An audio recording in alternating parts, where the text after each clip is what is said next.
You're listening to PetLifeRadio.com. It's Oh Behave with Arden Moore, the show that teaches you how to have harmony in the household with your pets. Join Arden as she travels coast to coast to help millions better understand why cats and dogs do what they do. Get the latest scoop on famous faces, their perfectly pampered pets, and who's walking who in Rin Tin Tinseltown.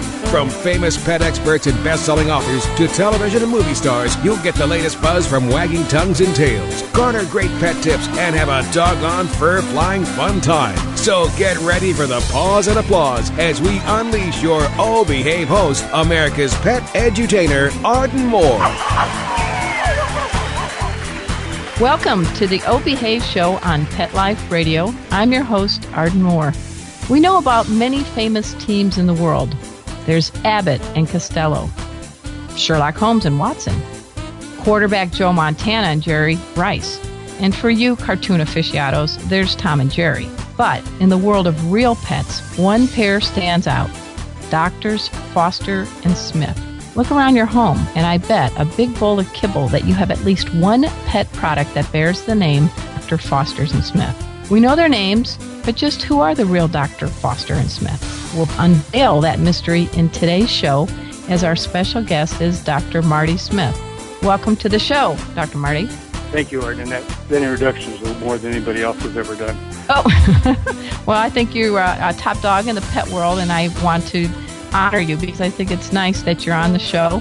And you know what, folks? We're going to learn how one veterinarian named Smith and a pair of veterinarians named Foster took a vet clinic practice in Wisconsin and expanded it into a multi-million-dollar company that caters to dogs, cats, horses, ferrets, fish, oh my, and so much more right after this commercial break. So sit and stay.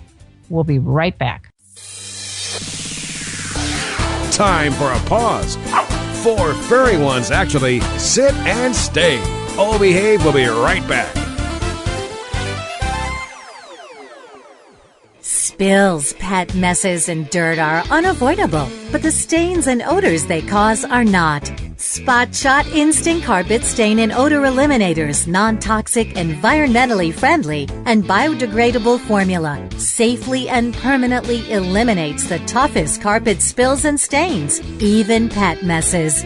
Approved by the Carpet and Rug Institute, Spot Shot neutralizes odors with powerful dual odor eliminators and utilizes an anti-resoiling agent to protect carpets from future stains. Spot Shot products can be found at Walmart, Petco, Lowe's, and your local grocery retailer. For more information, visit spotshot.com.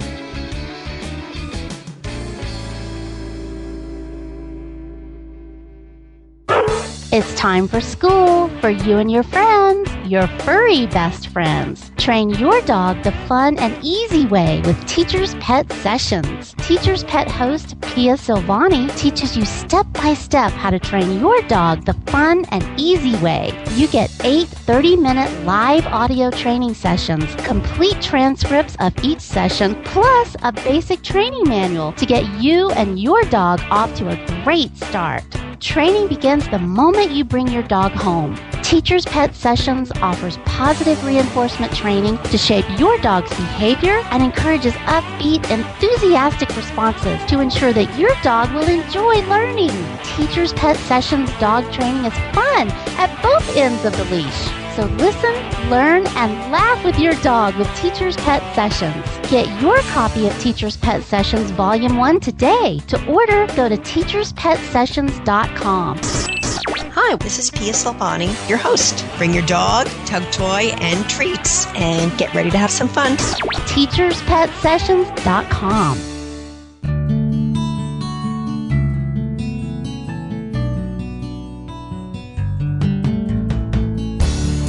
When you're looking to add a pet into your life, consider adopting a homeless animal from your local shelter or rescue group. Whether you want a kitten, puppy, or a more mature pet, a purebred or a one-of-a-kind mixed breed, even a rabbit or hamster, your shelter has the best selection of animals anywhere, all screened for good health and behavior. PetLifeRadio.com presents Take Me Home with your host, Susan Daffron. Join us each week as we showcase wonderful pets, tell stories, and even throw some pet education into the mix. So get ready to find out why the pet adoption option can be a great way to add a furry companion into your life. Take Me Home every week on demand, only on PetLifeRadio.com.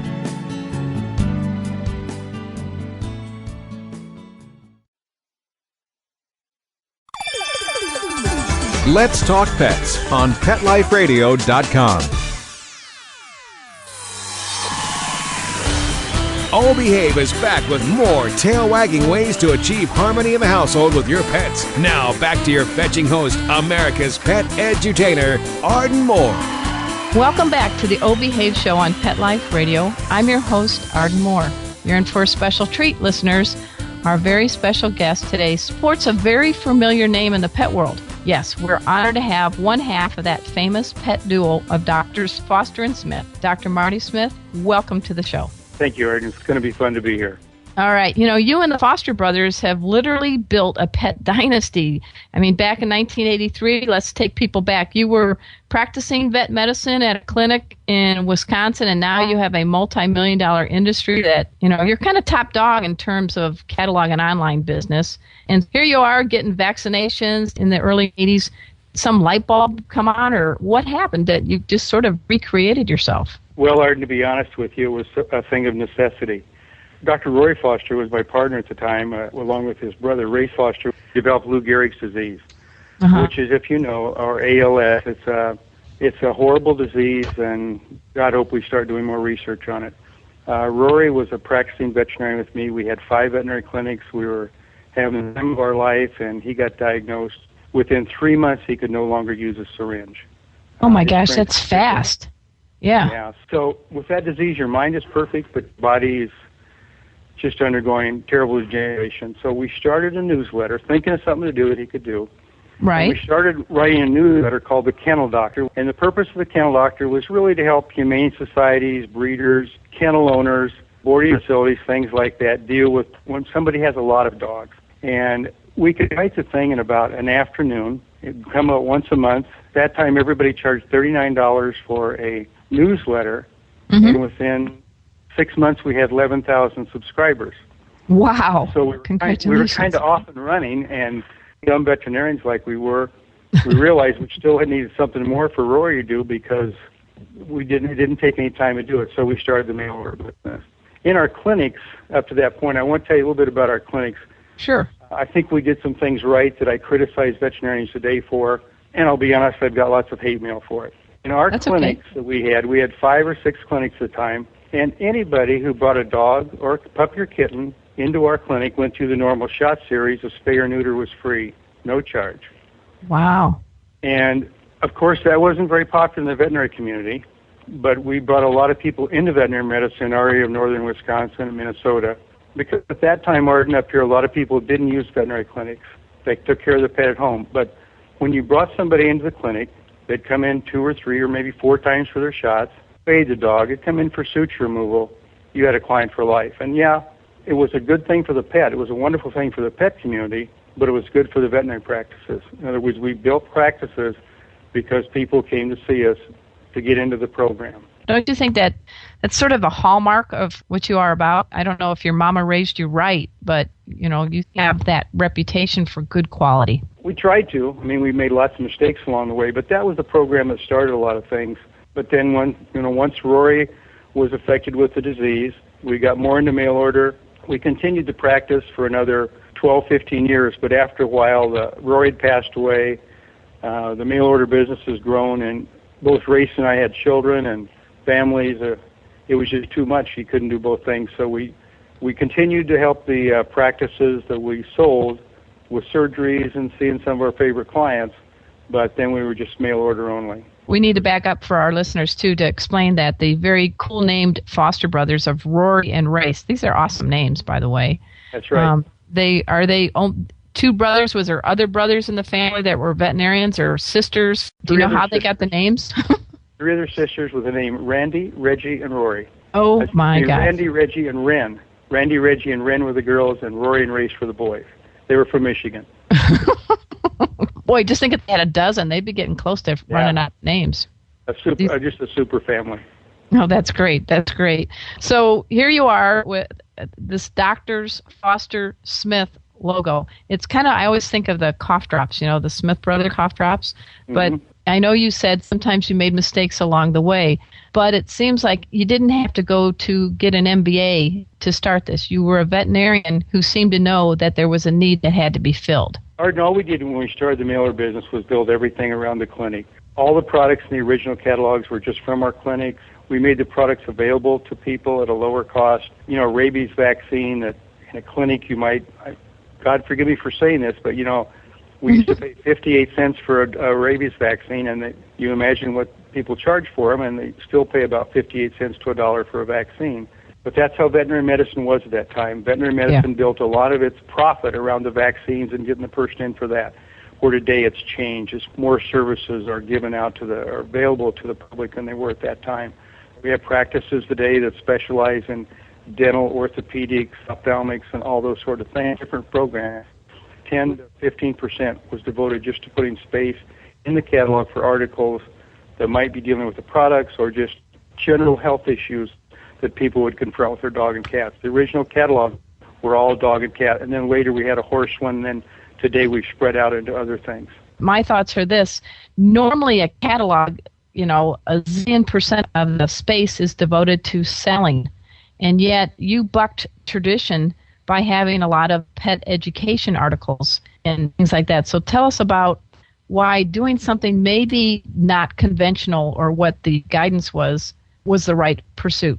I think it built us a following, and it gave people a purse to keep the catalog or to use the catalog, or they got more out of it. At the same time, Arden, at that time, we couldn't do it anymore, but Tuesdays and Thursday mornings was strictly for consultation. Any one of our customers could call in and talk to us. And it was just the second you put the phone down, it would ring again. And every morning each of us would take, Tuesday and Thursday morning, we'd take between 100 and 300 calls, depending on, how long you spent with somebody and things like that. Today we have 5 veterinarians on staff, and we, through the internet and blogs and Twitter and everything else, we still answer a lot of questions.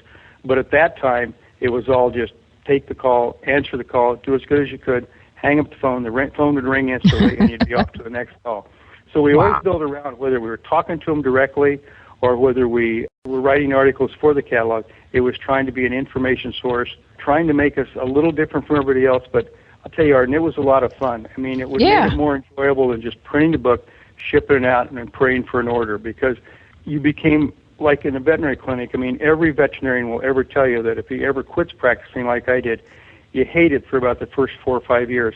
Like working with the animals, you love the animals, but where the real joy of veterinary medicine comes is working with the clients.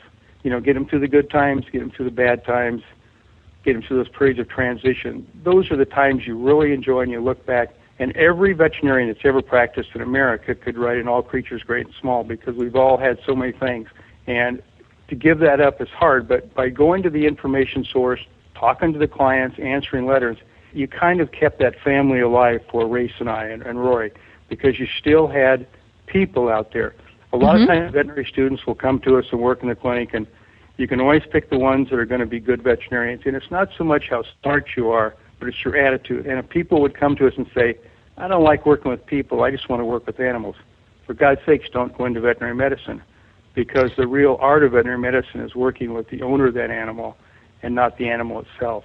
And by doing that kind of thought, carrying over the mailer business, it's helped a lot clean up practice. It really did. I'm really glad to hear you say that. It makes me shudder a little bit, too, and when I go out and I give talks all over America with pets, and people almost have like a badge of honor when they say, I like pets better than people. And I'm like, wow, this whole world hums when we have this connection with pets and animals and everything. So it's kind of almost short-sighted when people seem to think that's a great thing to say. Most of the problems we deal with today in animals, when you start talking about humane societies, now, it's not the animal the reason we have the problem. It's the people that were involved with the animals that caused us to have a problem, like with, inhumane societies today with so many dogs, so many cats, or so many pets. Working with a pet is very easy. What the reason we have the problem isn't. Well, let's talk about your what kind of critter crew do you have in your in the Smith family household in Wisconsin? Today in the office, laying with me here, there's an English setter and an English pointer. I raise both breeds. And then our house is filled up with adopted cats, and we have a couple adopted dogs too, but we breed English setters and English pointers for the fun of it, and been doing that for about 20 years. Wow. Now, one of them, Vegas, scored a big Woo-Ha award, didn't Vegas? Vegas was it was an English setter. So that's been a while back, but yeah, that was a nationally known English setter. The ones I breed today, I've gotten a little away from the show ring just because of where we live and the time and everything. And so the ones I breed today are more field dogs or just family pets, a lot of them. The show was fun, but my hat's off to them, and I go to Westminster and things like that. But Arden, it's a lot of work, and it's you can only do so many things in life. I have 5 daughters and a wife and a bunch of friends and everything, and you can only do so much in this world. 5 daughters. You have the patience of Job, huh? I guess. Or did they keep you in line? Dad, that's for sure. We should have been a better dad because 5 daughters takes a lot of time, and I wish I'd have done a lot of things different. Well, I bet you have a great sense of humor. I bet they keep you in line. They do. They're great kids, and I love them to bits. But we do have a good sense of humor in our family. I will say that everybody does.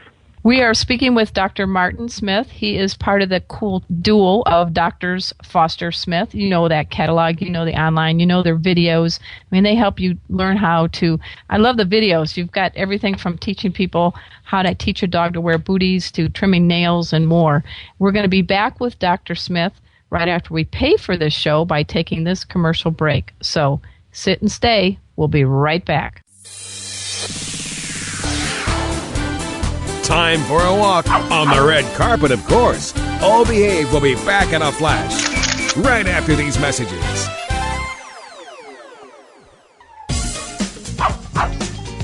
Give your dog some thought with Dog Thoughts. It's the iPhone application that everyone's talking about. Hey, what do you think of this? A man in Davis, California says he's invented an application for the iPhone that claims it can read your dog's mind. Huh? No, it's true. I read about it on my cat's Twitter page. That's why. Jay Leno talked about it, CBS reported on it, and now you can see what all the buzz is about. Created just for dog lovers, Dog Thoughts makes taking photos of your furry best friend more fun. Shake your dog and read his mind. On your iPhone, of course. Take a pic of your pup, shake your phone, and watch as his thoughts appear on the screen. Does he have a bone to pick with you, or is he having a tail-wagging day? Get your Dog Thoughts iPhone app today. Just 99 cents. Go to PetLifeRadioPromotions.com. That's PetLifeRadioPromotions.com.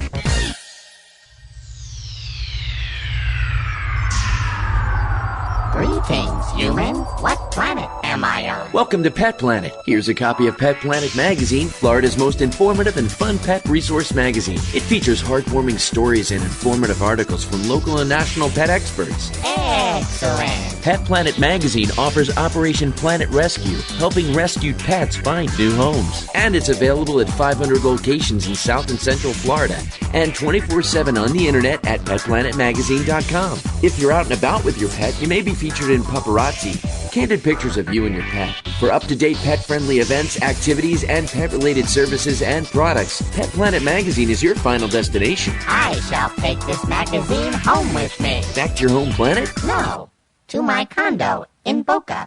Pet Planet Magazine. Check them out at www.petplanetmagazine.com or 352-394-8578. It's out of this world. Pets can be a wonderful addition to your life because they're a member of the family. Keeping them healthy and happy is important. Pet Life Radio presents The Pet Doctor with veterinary media consultant and veterinarian Dr. Bernadine Cruz. Whether you have a dog, cat, reptile, or rabbit, you'll find answers for your pets straight from the vets. The Pet Doctor, on demand every week, only on PetLifeRadio.com.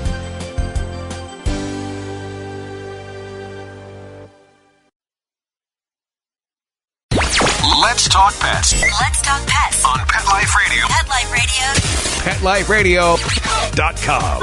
Hey everybody, I'm Rachel Ray. You're listening to Oh Behave with Arden Moore on Pet Life Radio.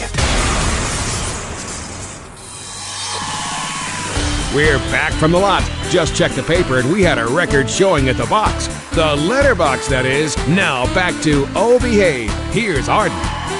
Welcome back to the O Behave Show. I'm your host, Arden Moore. We're chatting with Dr. Marty Smith, part of that cool duel of Drs. Foster Smith. You know about them. I mean, I'm looking around my house. I have orthopedic beds. I have some chew toys. I think my cats and dogs, if they could go out and go shopping, I'd be in real trouble, Dr. Marty. But, you've built your catalog and your online business on your reputation. And, in life, that's probably about the best thing we can have to offer someone. So tell us a little bit about, you have like a 100% guarantee or something, correct? Arden, the reputation of business really mostly evolves around our employees. Our employees are really the main contact with the customer, and nobody has better employees than we do. Wow. They've been done a fabulous job for us, and they really, because of them, we are where we are today. And I'm not saying that to sound nice. It's really the truth. We have, several hundred phone operators, and those people are talking every day with your customer. And unless they're doing a perfect job, it just doesn't work out. And the people on the internet site have done a good job to make it as friendly as possible. But the employees here have really made the business what it is today. Race and I, like I said, we've made lots of mistakes. We've done some things right, but in our business, we didn't do anything unique, really. We didn't do anything, any evolutionary steps to mail our business. We just sort of did what a lot of other people did, but we were lucky we got into it at the right time. We were in a good field, the pet trade, and we just kind of relied on our veterinary skills and our employees, to get us where we are today, and that's really the truth. Well, you've got, about over 500 employees? Mm-hmm. Yes, we do. Wow. Uh-huh. That's a lot of people. Now, there's some things that may surprise people about Drs. Foster Smith. I love the website peteducation.com, and that's part of your deal. You're out there giving people most current information on a variety of topics involving pets and animals in general, correct? Mm-hmm. It's a non-commercial site. Like I said, we have 5 pharmacists and 5 veterinarians on staff, and they write articles for it. And the site can be used by anybody. There's no charge for it, but it's just strictly information articles from, some strange forms of cancer in pets to maybe how to set up aquarium to, how to select a veterinarian to what's an emergency, everything like that. It doesn't try to replace a veterinarian or anything like that, but it tries to give the customer or the people using the site a better or deeper knowledge into anything they want to know about any pet they have. Well, think about knowledge is power. There's a lot of funky internet sites out there that are really happy to give you out pet advice, but they don't have that knowledge backing, I guess. We're lucky. Ours is used by several universities and a lot of schools, and we get a lot of feedback, and if we make a mistake, we find out about it quickly. So Good. That's good. Stay on top of it. I'm glad you're not perfect. That'd be kind of a boring interview, by the way. I just want you to know. I don't really want to deal with somebody that's perfect. What do you like to do for fun when you're not running this mega business? I mean, is there like a favorite kind of food you like to make, or are you secretly like to, watch America's Got Talent? I don't know if you're a reality show buff. What do you do when you're trying to chill and relax? A lot of things I do today are involved around things that my children brought me into. I do a lot of work today with a place called Do Lost Ministry. It's this is off the, maybe not what you wanted to talk about today, but I spend a lot of time working with a facility for children who are sort of lost. Maybe they've become runaway or got involved in drugs or other thing, and we have facilities in Branson, Missouri, and in Kansas City, Missouri, where these children go, and they go to school there, and they get counseling and everything. I do a lot of work with that group. And let's get is there a website, or say again the name? Do Lost Ministry, DOULOUS Ministries, and that's involved there. Race and I both done a lot of work for our local humane societies. We gave them the ground for it so they could build their facility, and we tried to sponsor a lot of humane facilities. We donate to rescue groups and humane societies as much as we can. Try to do that. We do quite a bit of work with some of the organizations dealing with neurological diseases in people because of the partner we've lost and everything. So I spend a lot of time outdoors. My daughters and I like to spend time in the field and fishing and things like that. One of them was involved in horses. You kind of end up as a dad just doing what your kids were into, and then you end up following through with it. Did you name all your daughters by the same initial, like Nope. the Foster family? I didn't. Okay, good. I actually have a good friend named Flo Frum, and her husband's name was Frank, and fortunately they did not name all their children with the first letter F, because that could really make your tongue go into gymnastic maneuvers.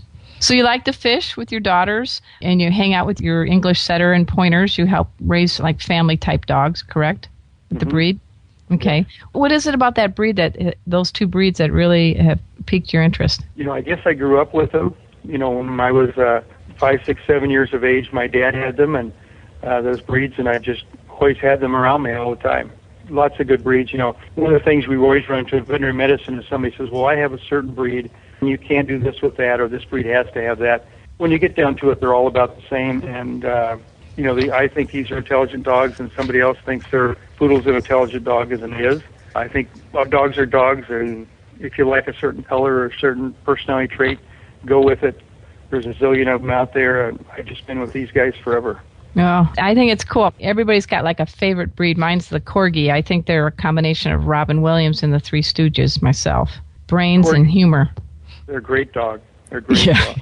And I'm sort of look like one, so that the ears aren't as big on me, but, I've got the same body build, so that always helps. Well, let's talk. One thing I think is really neat that you're doing is you're kind of being kind to the environment. Two things I wanted to ask you about. This is hilarious. You guys came up with a way to pack your products so that the dogs that love to sniff and eat anything that's dropped on the ground won't be harmed. And I'm speaking about the styrofoam packing peanuts that we all see in all these packages. But if you open up from Dr. Foster Smith, you're not going to get styrofoam packing peanuts, are you? No, we manufacture them right here. They're cornstarch. Oh, my God, that's brilliant. You can eat them. They're colored green with just a regular food dye, so that people get the hint that they're, the green movement or whatever.